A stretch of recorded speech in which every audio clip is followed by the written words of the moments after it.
D'être ici en si grand nombre et on va débuter la consultation. Alors, je vais céder la parole à M. Ramez Ayoub, député fédéral de Thérèse de Blainville. Bonjour tout le monde.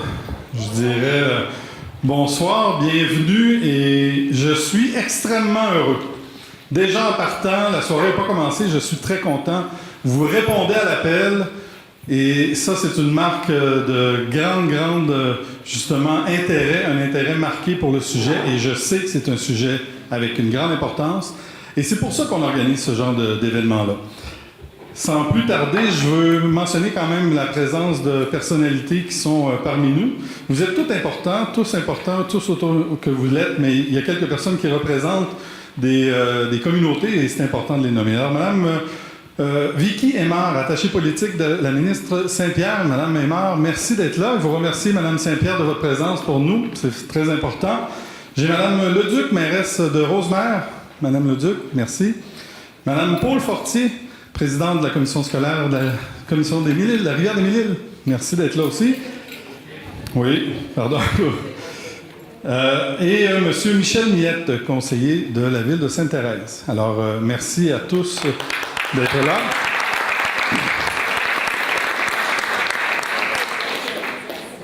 Écoutez, une soirée qui s'annonce justement informative, une soirée qui est dans une semaine pour moi, mais une année pour tout le Canada. Une semaine, quand je dis pour moi, parce que je fais partie du comité de la santé. Donc, cette semaine a débuté les audiences du comité de la santé, particulièrement sur la légalisation du cannabis. Et donc, aujourd'hui, ce soir, en collaboration avec mon amie et ma députée de côté de la Rivière-des-Mille-Îles, Linda Lapointe, qui est parmi nous, on travaille beaucoup ensemble, on a une très belle chimie. Et c'est ce qui fait que ce soir, on a organisé, c'est pas tous les comtés qui peuvent organiser ce genre de discussion-là, mais nous, on tenait à l'organiser avec monsieur... mais je vais laisser, c'est vrai, Michel, tu vas faire les présentations, mais je suis déjà parti. Je vais laisser Michel faire les présentations de votre panel. Vous avez un panel extrêmement intéressant parce qu'il y a beaucoup d'expérience et beaucoup de références qu'on va pouvoir se fier à ce qu'ils vont nous dire. Alors, et je vous disais que moi, de mon côté, avec le comité, cette semaine, on rencontre une multitude de gens. On est en mode écoute. Et ça, c'est important de bien comprendre. Parce qu'il y a des objectifs, je vais vous donner les objectifs du gouvernement, et l'objectif principal, il y en a 3. Donc, restreindre l'accès du cannabis aux jeunes. C'est une des premières priorités. On ne fait pas ça pour le plaisir, on fait ça parce qu'il y a une problématique qui est là, présente actuellement. Alors, le cannabis est présent chez nos jeunes, il faut l'adresser. La politique de la tête dans le sable, là, ça ne fonctionne pas. Protéger la santé et la sécurité publique. Évidemment, il y a nos jeunes, mais il y a tout le reste de la population. Ça aussi, c'est important. En ayant des exigences en établissant des exigences très strictes. Et décourager les activités criminelles. Présentement, c'est le marché libre pour les organismes, des criminels. Et ça aussi, on veut l'adresser et on veut autant que possible. Comme on le disait, il y a des témoins qui le disaient hier, pas plus tard qu'hier, on n'est pas naïf, on n'éradiquera pas la mafia, mais on va enlever une partie du marché, une partie de leur revenu. Alors ça, c'est les 3 principaux aspects. On va discuter, on va pouvoir élaborer sur le sujet. À la fin, Michel vous l'expliquera, il y a une période de questions, vous allez pouvoir poser vos questions. C'est des périodes de questions, pas des périodes de commentaires. Il y a un petit préambule, mais on veut vraiment laisser la chance à chaque personne de poser les questions. Donc, on va essayer de restreindre la période au niveau de la question possible pour permettre à notre panel de bien répondre. Et, dernier point avant de quitter, on me disait, puis on entend, je pense, un peu partout, « Ah, mais là, de toute façon, c'est canné. » Ce n'est pas canné. Un projet de loi, tout projet de loi, il y a le mot « projet » qui débute, qui précède le mot « loi ». C'est pour ça qu'on a une discussion aujourd'hui, c'est pour ça qu'on a des comités qui étudient les questions, c'est pour ça qu'on veut raffiner l'enlignement vers lequel on a un but, c'est sûr, on a un but, on a une date, on a une mission, et c'est la mission de la légalisation et de l'encadrement strict du cannabis. Mais c'est un projet, c'est pour ça qu'on veut vous écouter, c'est pour ça qu'on veut comprendre, on veut que vous vous informiez, et puis s'il y a des amendements, s'il y a des modifications, s'il y a quoi que ce soit à faire, bien, il y a une place à ça. Ça ne veut pas dire qu'on change le projet complètement, mais il y a de la place pour ça. Alors, moi, j'ai assez parlé pour le moment. Je vais laisser la parole à Michel, qui est notre maître de cérémonie aujourd'hui, et puis place au panel. Merci à tous. En fait, j'inviterai Mme Linda Lapointe, députée fédérale de Rivière-des-Mille-Îles, à vous présenter les panélistes.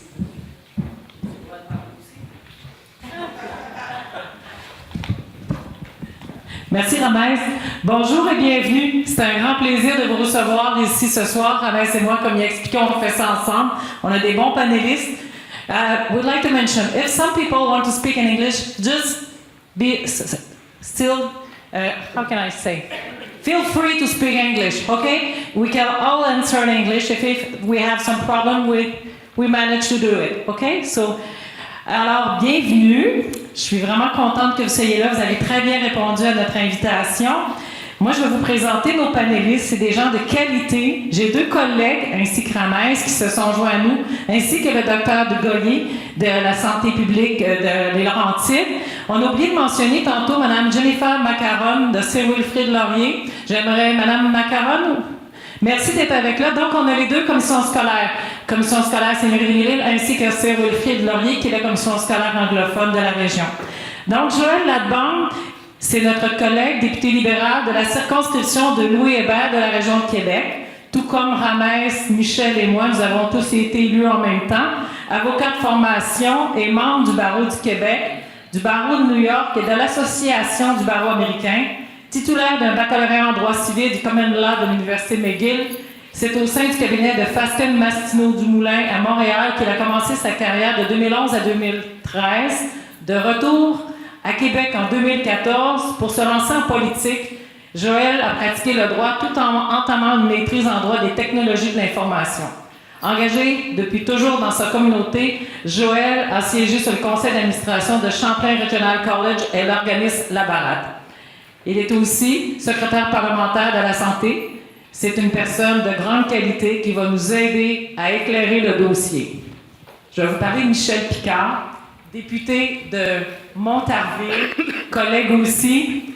Il est membre du comité permanent de la sécurité publique, parce que lorsqu'on parle de légalisation et réglementation, vous avez le côté de la santé et la réglementation qui est la sécurité publique, qui est plus Michel. Michel œuvre à titre d'expert en criminalité financière et est auteur d'articles et de livres sur le sujet. Il a travaillé pour divers employeurs, tant dans les secteurs privés que publics, notamment pour l'équipe intégrée de la police des marchés financiers de la Gendarmerie royale canadienne, soit celle qui a mené l'enquête que vous vous souvenez tous, le dossier Norbourg. Il a également créé et dirigé le programme de 2e cycle de lutte contre la criminalité financière de la faculté d'administration de l'Université Sherbrooke, campus de Longueuil.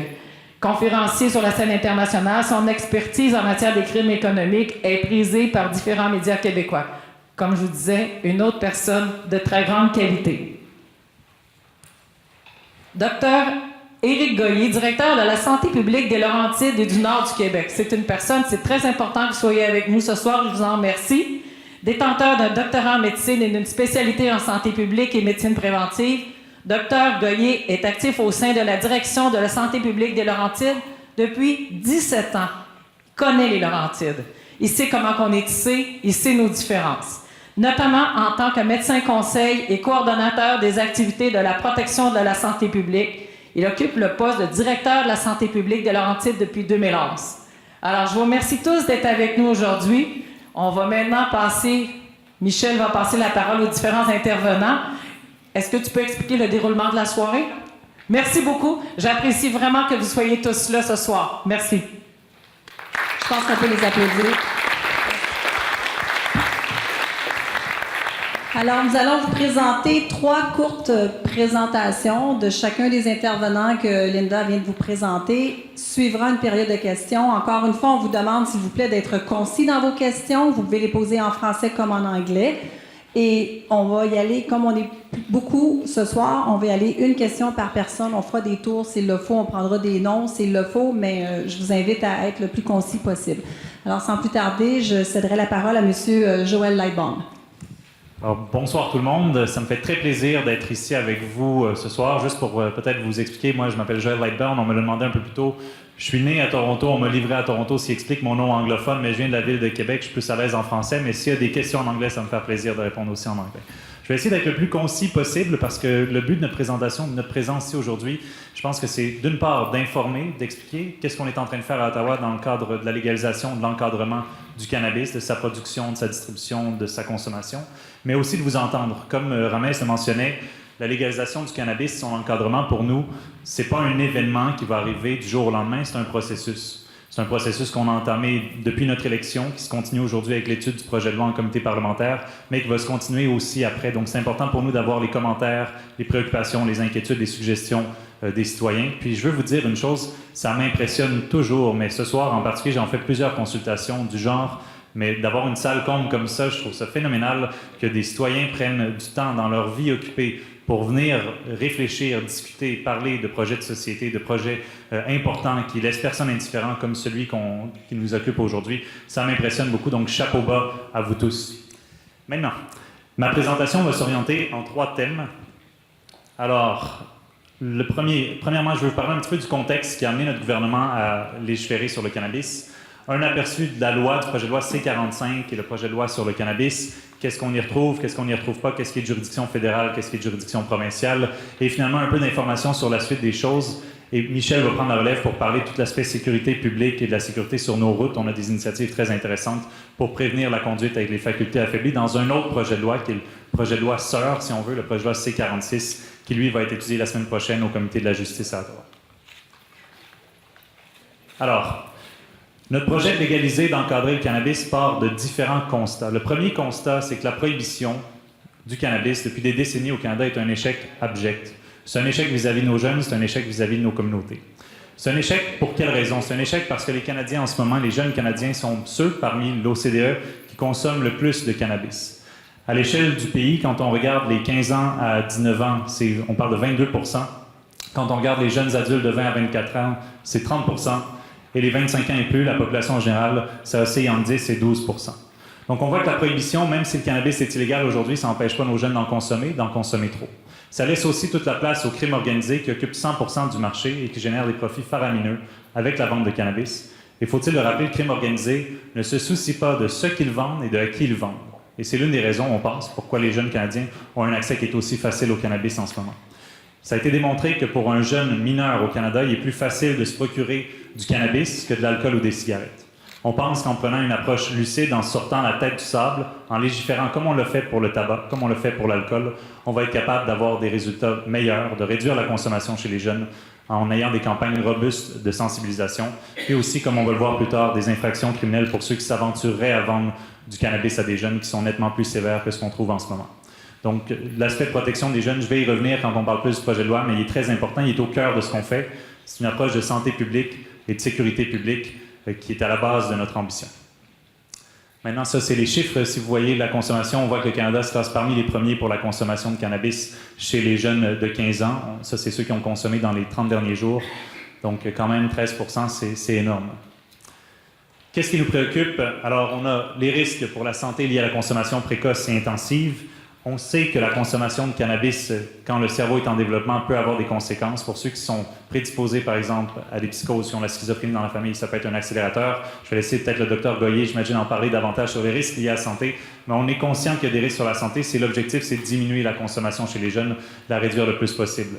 On sait aussi que pour les Canadiens, le grand public, les adultes qui sont majeurs, vaccinés, qui payent des taxes, qui peuvent s'enrôler dans l'armée, en ce moment, il y a 12% de la population, à peu près 3,5 millions de Canadiens, qui, une fois de temps en temps, doivent faire affaire avec un vendeur de drogue, se procurer une substance pour laquelle ils n'ont aucune connaissance de la provenance, de l'innocuité, qui n'est pas réglementée, et en même temps qui se retrouvent, malgré eux, à encourager le crime organisé. On pense que c'est un problème, on pense que ça cause des effets néfastes sur la santé des Canadiens.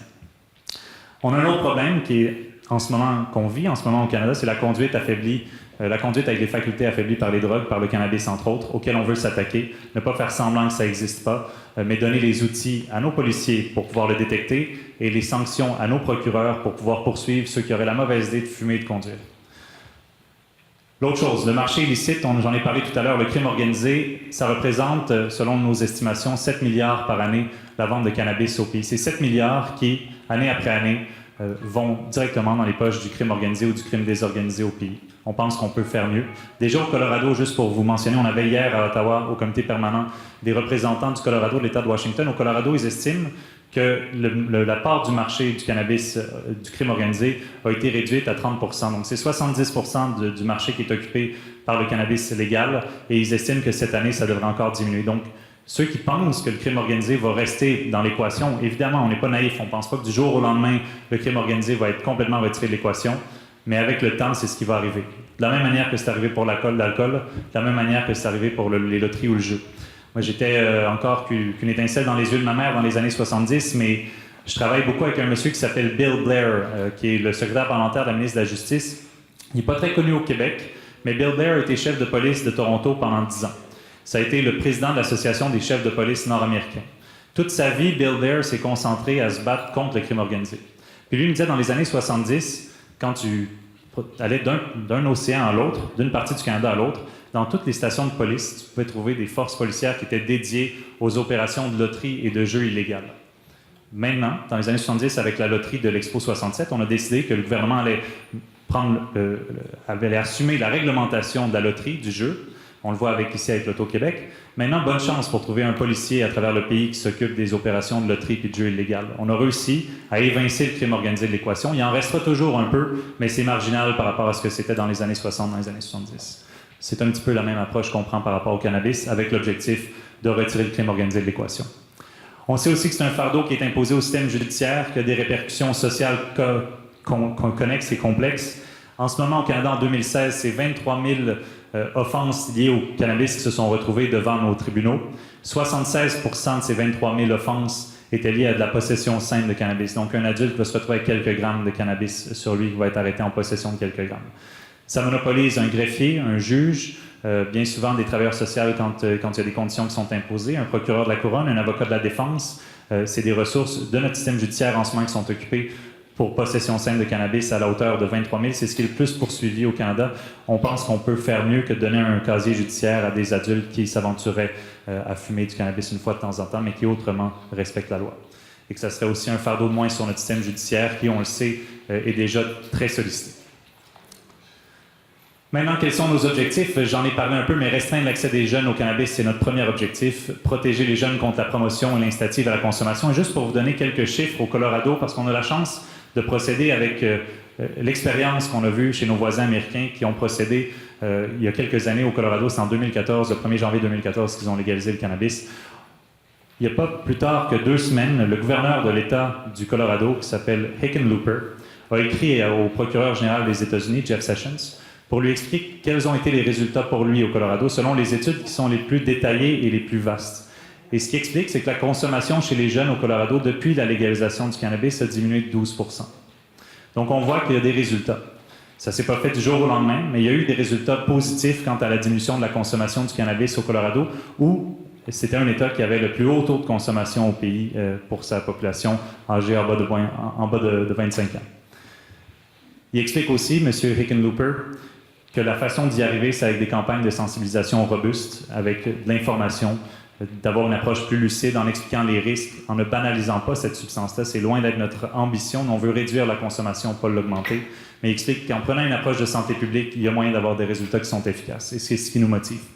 Et d'ailleurs, peut-être juste une petite parenthèse, mais le gouverneur du Colorado, Hickenlooper, en 2012, quand il y a eu le vote pour légaliser le cannabis, quand les gens du Colorado ont décidé par référendum que pour eux, c'était le temps de légaliser le cannabis, lui était un peu plus conservateur, bien que c'est un démocrate, mais il a dit, si j'avais une baguette magique, je reviendrais sur cette décision-là. C'est une mauvaise décision qui est irréfléchie. Maintenant, le même gouverneur, 4 ans après la légalisation du cannabis, disait il y a quelques mois à Los Angeles, disait, si j'avais la même baguette magique entre les mains, je ne ferais rien du tout parce qu'il y a plus de positif que de négatif qui est sorti de la légalisation. On a réussi à retirer le crime organisé de l'équation, à diminuer la consommation chez les jeunes, et à avoir une approche qui est plus lucide par rapport à la consommation de cannabis que la prohibition, on n'a jamais réussi à accomplir en plusieurs décennies de prohibition. Donc ça montre que même les sceptiques, dont lui, ont été confondus, et je pense qu'il y en a plusieurs qui le seront. Moi, c'est définitivement ce en quoi je crois.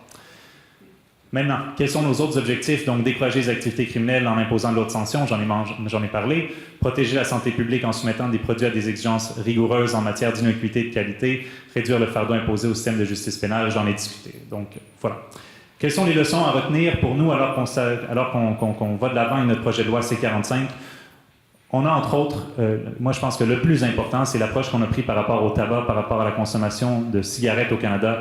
Dans les années 60, c'est 60% des Canadiens qui fumaient des cigarettes. On fumait dans les hôpitaux, on fumait dans les bureaux. On s'en souvient, moi j'allais au McDonald's avec ma mère, section fumeur, section non-fumeur, il n'y avait aucune différence.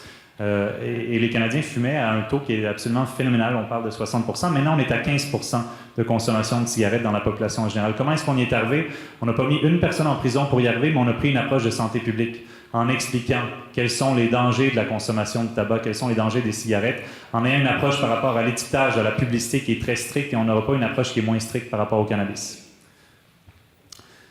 Maintenant, qu'est-ce qu'on a fait? Dès qu'on est arrivé au pouvoir, on a mis sur pied un comité d'experts qui s'est penché sur la légalisation et qui était présidé par l'ancienne ministre Anne McLellan. Donc, le groupe de travail a émis plusieurs recommandations qui ont beaucoup inspiré notre gouvernement, l'approche de précaution de santé publique, de sécurité publique. Maintenant, le 13 avril, on a déposé le projet de loi C-45, qui est le projet de loi dont je vous parle aujourd'hui sur la légalisation du cannabis, son encadrement et sa réglementation.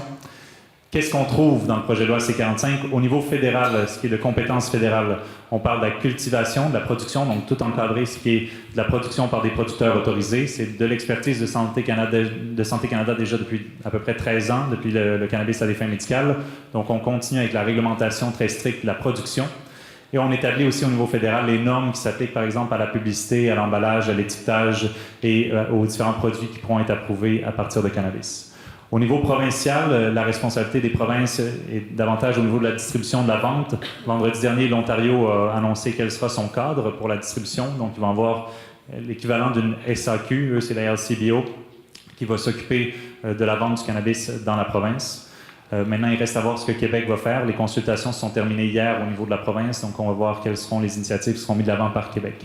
Les provinces peuvent aussi hausser l'âge minimum. Nous, on l'a établi à 18 ans au minimum. Les provinces peuvent l'augmenter. En Ontario, ils l'ont augmenté à 19 ans. Les provinces peuvent réduire la limite de possession à des fins personnelles, créer des règles supplémentaires pour la culture à domicile, restreindre les lieux où ça peut être consommé, par exemple, comme ils le font déjà par rapport à l'alcool, donc dire dans les parcs, ça ne peut pas être consommé, ou dans la rue, ça ne peut pas être consommé. Donc, ce genre de réglementation-là. Qu'est-ce qu'on trouve maintenant au niveau fédéral dans notre outil, qui est le code criminel? Des nouvelles infractions pour la protection des jeunes. J'en ai glissé un mot tout à l'heure, mais je pense que c'est important de le mentionner. On a créé 2 nouvelles offenses. La première, qui est passible d'une peine de 14 ans de prison, c'est de vendre ou de partager ou de donner du cannabis à un jeune de moins de 18 ans. La deuxième, c'est d'utiliser un mineur pour vendre du cannabis. C'est quelque chose qu'on observe trop souvent dans les écoles, où tu vas avoir un jeune qui va être à la solde d'une association criminelle et qui va s'occuper de distribuer le cannabis. Donc, qui que ce soit qui utilise un mineur ou qui vend directement à un mineur pourrait être passible d'une peine qui va jusqu'à 14 ans de prison. C'est des nouvelles infractions dans le code criminel. Notre projet de loi interdit aussi la vente de produits qui sont attrayants pour les jeunes, d'emballer, d'étiqueter de façon qui serait susceptible d'attirer les jeunes, de vendre du cannabis en libre service dans des machines distributrices, ça va de soi, de faire la promotion du cannabis dans des endroits où les jeunes pourraient le voir. Comme je vous le mentionnais, on ne prendra pas une approche qui est moins restrictive que celle qu'on a en ce moment pour le tabac. Maintenant, les autres caractéristiques, le cannabis à des fins médicales continue, c'est toujours illégal d'importer, d'exporter. On prévoit que l'entrée en vigueur devrait se faire au plus tard en juillet 2018. Ça va permettre aux adultes qui sont de 18 ans et plus, au minimum, d'acheter du cannabis, de l'huile du cannabis d'un détaillant qui va être soumis à la réglementation provinciale et d'acheter éventuellement par voie de règlement d'autres produits comestibles qui vont pouvoir être vendus, mais ça, on veut y aller de manière très, disons, prudente. Donc, c'est pas tout de suite dans le projet de loi. Il sera possible pour un adulte de posséder jusqu'à 30 grammes de cannabis sec, d'en partager avec un autre adulte, d'en faire pousser jusqu'à 4 plants d'une hauteur maximale de 100 cm et de fabriquer chez lui des produits de consommation, par exemple des boissons ou autres qui pourraient être consommés, comme on le voit beaucoup pour le cannabis à des fins médicales. C'est pas un produit qui ne se fume exclusivement, ça se consomme d'autres manières, des fois avec des meilleurs résultats au niveau de la santé pour ceux qui en consomment à des fins médicales, entre autres. Je pense que pour la suite des choses, ce qui est très important pour nous, c'est d'avoir des données très claires par rapport à quel est l'état de la situation actuelle, mais aussi de suivre son évolution. Comme je mentionnais, ce n'est pas un événement, c'est un processus. Je ne pense pas qu'on puisse faire pire que ce qui est en ce moment la situation au Canada avec la prohibition. Je pense qu'on peut, en prenant une approche de santé et de sécurité publique, avoir des résultats qui vont être bénéfiques pour la santé des Canadiens, pour les jeunes Canadiens, pour nos communautés. Et c'est ce qui nous a inspiré dans le projet de loi. La suite des choses, c'est d'investir pour avoir des campagnes robustes de sensibilisation, d'information du public, pour avoir, je pense, ne pas banaliser la consommation de cannabis, mais banaliser la discussion pour que les gens soient bien avertis des risques quand ils consomment du cannabis, et particulièrement pour que les jeunes sachent que quand on a moins de 25 ans, quand notre cerveau se développe, et quand notre cerveau est notre outil le plus précieux, il ne nous a peut-être pas coûté cher, mais c'est définitivement le plus précieux, il faut y faire très attention. Et avoir ces conversations-là, je pense, comme on l'a vu ailleurs au Colorado, peuvent avoir une incidence positive sur la consommation, la diminuer, et c'est notre objectif. Maintenant, s'accompagne au projet de loi C-45, le projet de loi C-46, qui traite des infractions liées à la conduite avec les facultés affaiblies par les drogues, et je vais laisser mon collègue Michel Picard en discuter brièvement. Merci. Merci Joël, Ramès, Linda, mesdames et messieurs. Probablement, excusez mon retard, mais prochaine consultation, je suggère l'infrastructure. Elle est passée. Ça m'a pris 1h05, 1h10 entre l'autoroute 30 et le tunnel. Fait que prochaine fois, on va faire consultation chez nous. Pardon? Merci beaucoup pour l'invitation. Je vais, après une présentation si complète, je vais compléter avec quelques détails qui concernent la faculté affaiblie. On va s'entendre sur quelques prémices, question de parler de la même chose. Il est clair que conduire un véhicule, ce n'est pas un droit fondamental, c'est un privilège. Right?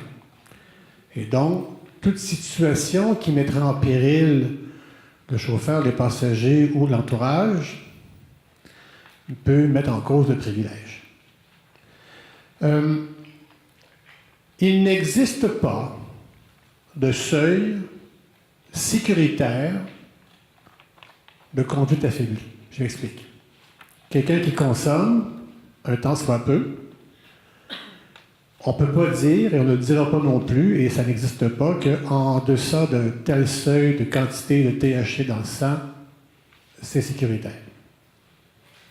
Il y a un affect par la présence d'un produit toxique qui peut affecter, on regarde la différence des personnes, que ce soit moi, j'ai jamais fumé, j'ai jamais inhalé, j'ai jamais utilisé en passant, mais si je consommais, comparativement à une petite personne, une dame par rapport à un homme, l'absorption n'est pas la même, donc il n'y a pas de seuil et on s'entend qu'on n'accepte pas le concept de seuil sécuritaire.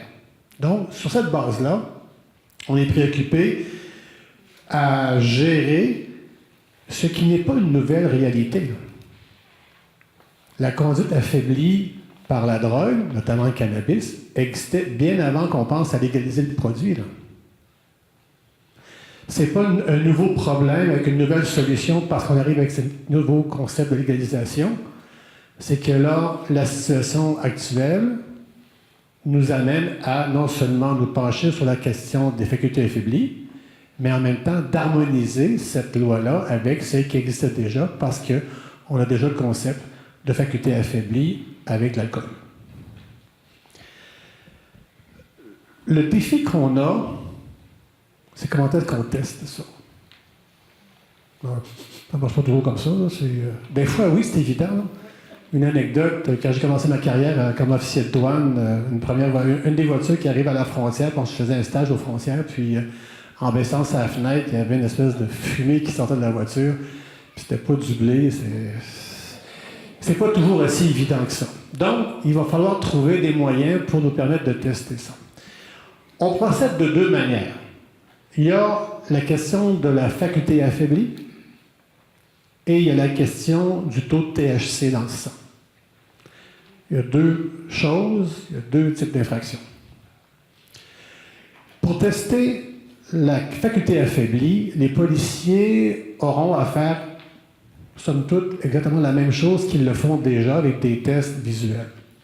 Tu marches sur une ligne, tu ne seras pas du balai, mais il y a des tests déjà sur le marché qui permettent d'évaluer de façon raisonnable si la personne semble affectée pour affaiblir sa conduite.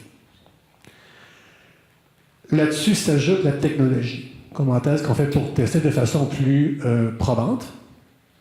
Et là-dessus, le ministère de la Sécurité publique a testé depuis 1 an de la technologie qui est maintenant reconnue pour voir s'il y a de la présence de THC dans le sang. Si on considère la marge d'erreur scientifique qu'un appareil peut subir lors de ces tests, Je vais vous dire, je n'entre pas dans le détail des chiffres parce que ce n'est pas un cours de stats, mais tout le monde connaît le 0,08 dans l'alcool. En ce qui concerne le cannabis, on parle de 0,02 à 0,05. On y va de façon progressive. Premièrement, on regarde si effectivement il y a un état de conduite affaibli. Si oui, il y a une infraction qui s'applique à la conduite affaiblie. Si le test nous permet de déceler un taux de THC dans le sang, on l'envoie voir les gens des uniformes, puis on prend une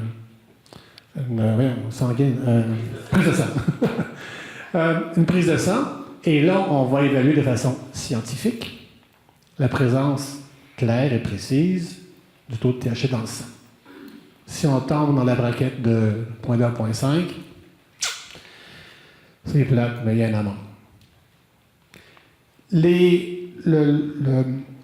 La crainte justifiée, et je m'entretenais avec Bill Black, dont on a parlé tout à l'heure, je m'entretenais avec Bill, avec le président des chefs de police du Canada, qui échangeait sur leurs préoccupations très louables, très réalistes. Le travail des policiers est déjà assez compliqué comme ça. Ne dis pas qu'on ajoute une autre affaire sur la table. Oui et non. Oui, parce que maintenant on l'a officialisé. Non, parce que ça fait longtemps que le problème existe.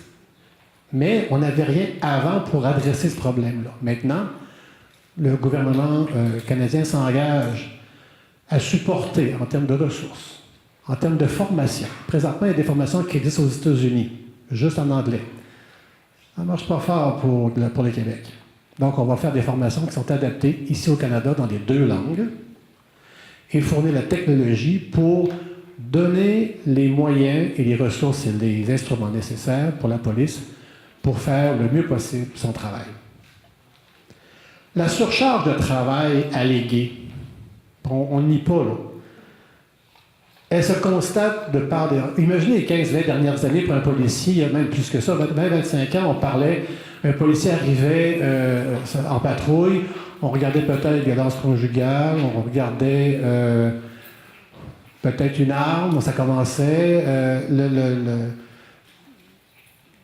la liste, le checklist en bon français, là, était peut-être un petit peu plus réduite qu'aujourd'hui. On parle de trafic de personnes, trafic d'enfants, violence, armes, terrorisme et trafic de drogue, et j'en passe. La liste s'allonge à chaque fois qu'il y a un problème qui s'allonge. Donc, nous, notre engagement est de tenter, dans la mesure du possible, de supporter, d'aider et d'améliorer, de faciliter le travail des policiers, justement pour permettre un meilleur dépistage des conduites en faculté affaiblie.